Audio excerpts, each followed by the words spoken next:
ఈ మధ్యకాలంలో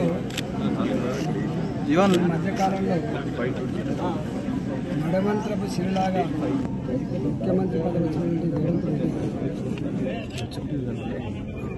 1 మంత్లోనే 2 నాలుకల ధోరణి 2 రకాల మాటలు. మొన్ననేమో మోడీ గారు మా పెద్దన్న, మోడీ గారి ఆశీర్వాదం ఉంటేనే నా రాష్ట్రం బాగుపడుతుంది అని చెప్పి ముఖ్యమంత్రి ఎన్నో సంవత్సరాలుగా అపరిష్కృతంగా ఉన్న ఇవాళ కొల్పల్లి ఫ్లైఓవర్ కానీ అల్వాల్ ఏరియాల ఫ్లైఓవర్ కానీ 175 ఎకరాల లక్షల రంగానికి సంబంధించి భూమిని కేటాయించి మాకు ఇచ్చినందుకు కృతజ్ఞతలు చెప్పిన ముఖ్యమంత్రి మాట్లాడుకుంటా మళ్ళీ ఆంధ్రలో మోడీ ఏంది ఢిల్లీ ఏంది మాట్లాడుకుంటా కళ్ళు ఎదురుగా మాటలు మాట్లాడిన గత నాయకులకు ఏం గతి పట్టిందో ముఖ్యమంత్రి కేసీఆర్ కూడా గిట్లే మాట్లాడిండు. ఒకప్పుడు మోడీ గారు నిన్ను ఏం కోరట్లేదు, ఏ దరఖాస్తు ఇవ్వట్లేదు, నీ ఆశీర్వాదం మాత్రమే కోరుతానని చెప్పినటువంటి కేసీఆర్ ఆ తదుపరి ఏం మాట్లాడిందో చెప్పొచ్చు. ఇవాళ నేను మళ్ళీ చెప్పొద్దు. బీహార్లో ఉన్నటువంటి ఆనాటి ముఖ్యమంత్రులు ఏం మాట్లాడింది, ఇతర రాష్ట్రాల్లో ఉన్నటువంటి వాళ్ళు ఏం మాట్లాడారు, మళ్ళీ ఇవాళ ఏమొచ్చి నేను అవన్నీ చేయదలుచుకోవాలి. కానీ నోరు దగ్గర పెట్టుకో, ఒళ్ళు దగ్గర పెట్టుకుని ఇలా అధికారం ఉందని చెప్పి ఏది పడాలని మాట్లాడితే ప్రజలు సహించడానికి సిద్ధంగా ఉన్నారు.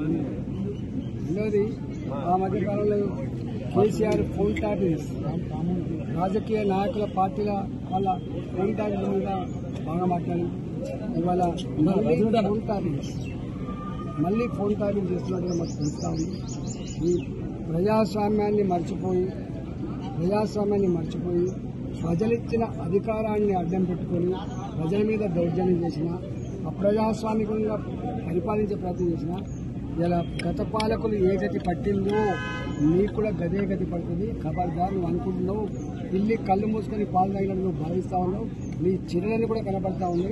ఇవాళ మొత్తం దేశంలో కాంగ్రెస్ పార్టీ హైకమాండ్ మొత్తం పొందడానికి ఇవాళ నేనే మీకు అన్ని ఫండ్స్ పంపిద్దా అని చెప్పి ఇక్కడ బిల్డర్లని, ఇక్కడ వ్యాపారవేత్తల్ని నువ్వు ఫోన్ చేసి ఎట్లా పైసలు అడుగుతున్నది, ఎట్లా బెదిరిస్తున్నది, ఎట్లా బ్లాక్మెయిల్ చేస్తున్నది ఇప్పటికే రికార్డ్ అయిపోతుంది.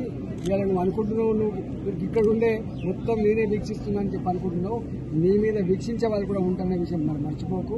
ఇవాళ తెలంగాణ ప్రజలు ఇవన్నీ గమనించమని చెప్పి కోరుతా ఉన్నా.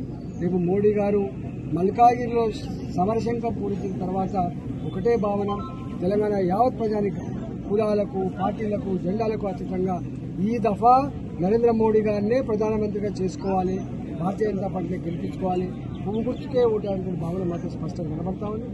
మేము పొద్దున్న నుంచి రాత్రి దాకా అనేక కాలనీలలో, అదేవిధంగా గేటెడ్ కమ్యూనిటీ హాళ్లలో, రెసిడెన్స్ జోన్లలో మేము పోతే బ్రహ్మాండమైనటువంటి స్పందన కనబడతాయి. ఏ వర్గానికి కావాలి, యువత, మహిళ, వ్యాపార వర్గాలు, ఉద్యోగులు, రిటైర్డ్ ఉద్యోగులు, ఏ వర్గాన్ని కలిగించినా కూడా బ్రహ్మాండంగా ఉన్నాం సార్.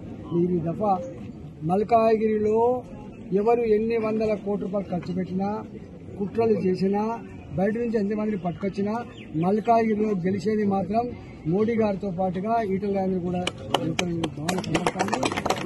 ఎవడేం చేయలేడు. ప్రజల్ని ఆలోచించమని చెప్పుకోవచ్చు.